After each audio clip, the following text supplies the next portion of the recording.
Well, I recently just finished a replay of the Texas governor debate held on September 30th. Due to the requirements of Greg Abbott, the current Republican governor, it was only televised in Texas. Only one camera was allowed in the auditorium at the University of Texas, Rio Grande Valley Auditorium. Abbott required that the auditorium be empty.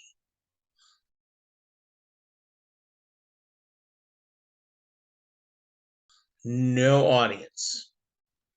None of his citizens could be there.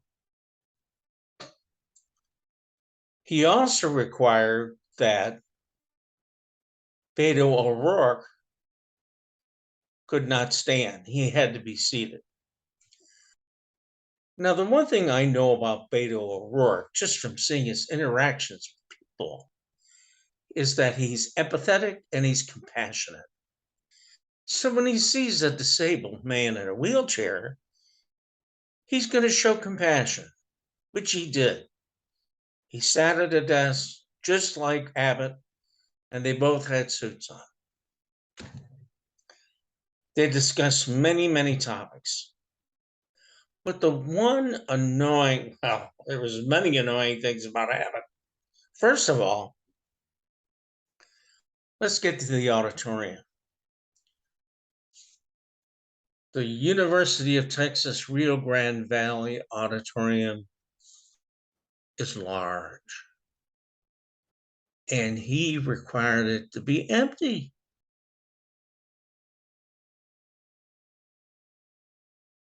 I mean, it looked ridiculous. Although they didn't show it, but I did look at the auditorium later. Now, back in May, when some 20, well, how many? 19 children and 2 adults in Uvalde, Texas were murdered by a gunman. They stood outside that auditorium, 35 people,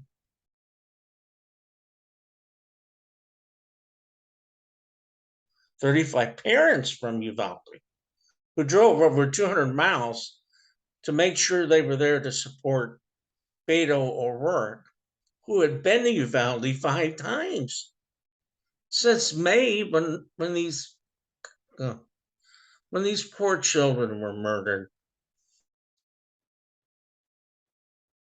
The governor, Abbott, waited until August to even go to Uvalde to see them, to visit with these parents who lost these children. And then he required that it be done in secret. No cameras, nothing. Probably because he knew these parents were going to chew him up and spit him out because of his stance on gun laws in Texas. Abbott didn't even attend not one of the funerals of the, counting adults, 21 children and adults had died that day. So from May until August is when he finally went and visited the families. He never went to one funeral.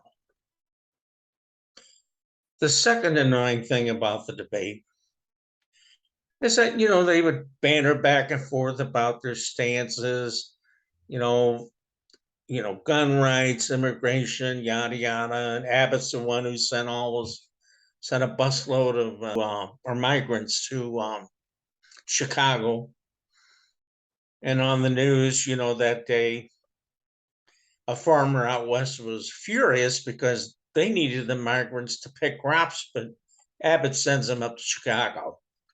Now, that's a real winner of a governor to me. So anyway, they bantered back and forth about their stances. Obviously Beto was pro-choice. He's a Democrat. But I mean, it's his interaction that you see him with the people. He loves the people of Texas. I mean, his heart is as big as the state. I mean, he's just so compassionate and loving towards people. And he works so well with Republicans, Democrats, and independents. I remember watching a video where he was with a bunch of Republicans, and this man absolutely was not going to vote for him. So they started having a conversation during this public meeting. By the time Beto and this Republican MAGA guy got through their discussion, the Republican was in tears because he knew how compassionate and loving that Beto was for Texas. Folks, please, if you got any love for the state of Texas, vote for Beto O'Rourke as governor on November the 8th, and remember to vote blue.